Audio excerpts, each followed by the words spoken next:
Well, hey guys, in June of 1966, going south on Highway 51 out of Memphis, much like we are right now, a guy named James Meredith was starting his march against fear.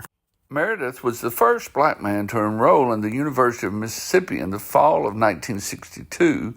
At this time, he hoped that his June 66 march against fear from Memphis to the state capitol in Jackson would set an example to encourage African Americans, especially in Mississippi, to register to vote.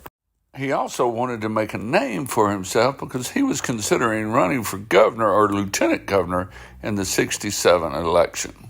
On June the 5th, he left the lobby of the Peabody Hotel with a small number of people, and they walked through Memphis without much incident. In Whitehaven, he encountered hecklers that were waving Confederate flags. About 30 cars had gathered to block him, but they were dispersed by the Tennessee State Police before the marchers arrived. The next day, on June the 6th, as the marchers crossed the state line into Mississippi, they were accompanied by the DeSoto County Sheriff and his deputies. They were also met by Mississippi Highway patrolmen and FBI agents.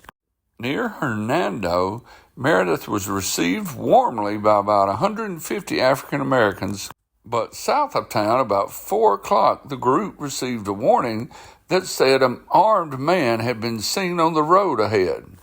A few miles later, a man appeared from the woods and shouted, "James Meredith, James Meredith, I only want James Meredith." Then he shot 3 times with a shotgun loaded with birdshot.